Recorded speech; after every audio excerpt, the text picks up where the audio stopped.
What's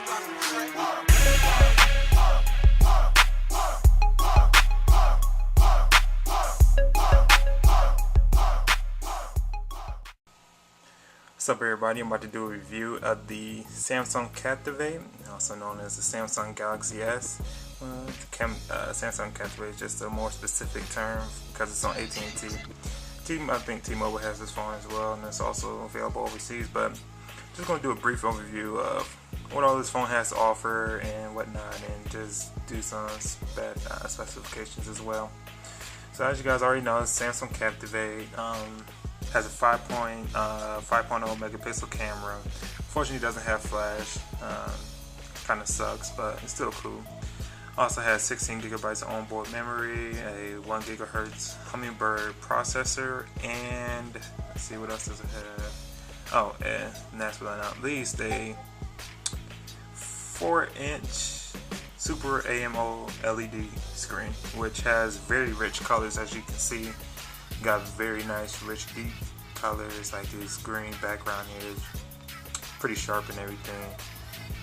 So I'm really loving this phone so far. I've had it for a little over, almost about a month now, and I have to say this beats every phone out there. Like the iPhone is no comparison whatsoever. This is pretty much what the iPhone looks like. Just with icons on the screen, and that's about it. But with Android phones, as you know, you can add widgets to your screen, all that other good stuff. Make it a little bit more user-friendly and make it how you want it to be. So now let's get down to the nitty-gritty and actually just talk about what this phone has to offer and everything. I really love this phone. As you can see, I have a few widgets installed. I have like the power amp widget, the tweet deck widget. Let me update my Twitter and Facebook statuses at the same time. Got fancy widget, which is this right here. It gives me the time and the date and location, all of the good stuff, temperature. It's pretty cool. Also have YouTube and Pandora. I can also add other widgets on here just by clicking on here, then clicking on widgets. And let's give it a second here, it should come up. And just scrolling through. I really don't want to put any more widgets on my home screen, so I'll just leave that be.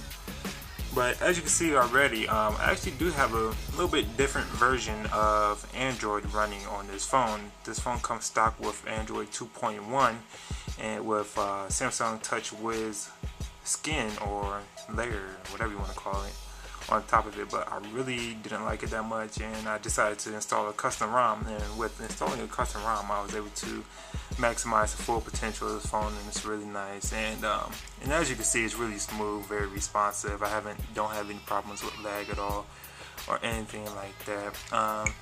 If you guys really want to know, I can show you what ROM I have on here.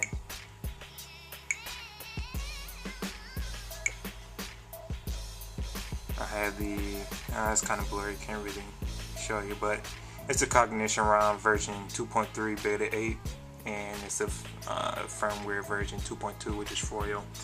So it's way better than regular 2.1. And as you can see, just with I have the 3D app tray, settings. I have a lot more settings, a little bit more thorough than the previous version of 2.1. And it also comes with color icons. The 2.1 only comes with just white icons, and it's kind of boring and whatnot. But one of the key features I really like about this phone is I could use it as a wireless, use it actually as a wireless router for my computer by using my mobile network. It's called Mobile AP, and all of the good stuff. Just start that up, and then I can connect to the internet wirelessly using my phone, which is pretty cool, and I don't have to be charged for it. It has tethering, VPN, also all the good stuff, and you guys already know about all the apps, so I'm not really going to go into all the apps and stuff. But I really wanted to show you guys how well this phone can perform. It has a 1.0 gigahertz processor, Hummingbird processor, and it is pretty speedy. I'm going to show you guys a stress test here. Let me turn down the volume a little bit because it's going to be a little loud once I do it. I'm going to play 4 different media intensive programs at once and show you how responsive it still is with 4 programs running at once. So let's go here and play a song with Power Amp.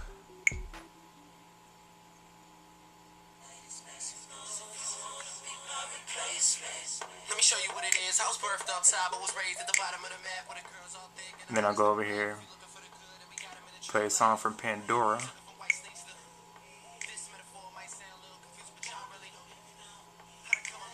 If it'll play.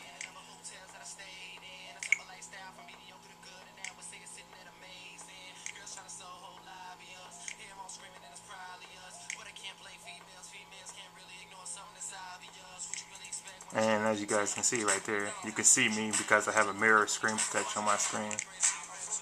See, I can see everything. It's mirrored screen protection. Pretty cool. I like it.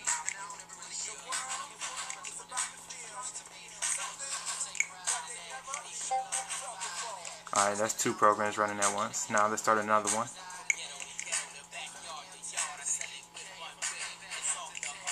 Play the NPR news. If you guys actually even listen to that, I'm pretty sure most of you don't, but it's really good to listen to. National Public Radio. Actually, it just closed. Never had that problem before. Let's try it again. Alright. Now let's search for stations real quick.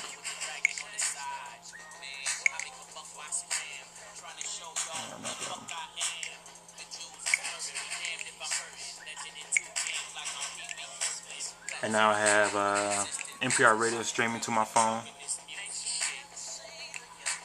And now let's go to YouTube. See if we can play a YouTube video with all these other things playing.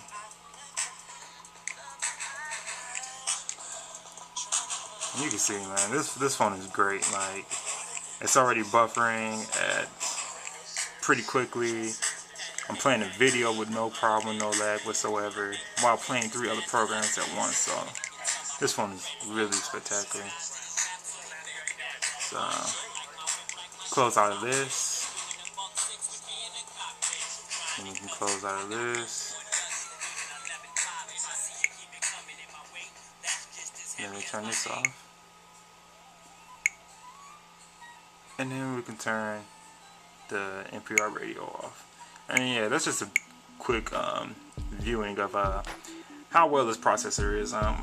There's no lag whatsoever, no shutdowns or anything like that, and it's just a really great phone. So if you guys do decide to get this phone, I'll say root it and then install the Cognition ROM on there, because that's how you'll be able to get the most performance out of this phone. Yeah, so it's a really nice phone. It has 16 gigabytes of onboard memory. I also have a 16 gigabyte memory card as well. And another key feature I like about this phone is that it has 2 gigabytes of ROM, so it doesn't cut into the actual internal storage card at all. So that's an added bonus. So pretty much you have about 34 gigabytes of memory on your phone. So I have a lot of files on here. You know what? I'll show you guys some. Like, got a bunch of episodes of Family Guy on here. See if we can start that up. Yeah, and just look how brilliant this screen is. Like, it looks really nice. And no problems whatsoever. So I'm thoroughly satisfied with this phone and whatnot. So if you guys do decide to get this phone, I say go ahead, go for it. Definitely better than any other phone out on the market, especially iPhone, because I hate iPhone. I used to have 2 different ones, hated it, and I'm glad I got this phone. I would never go back to an iPhone. So if you guys have any questions, feel free to ask me.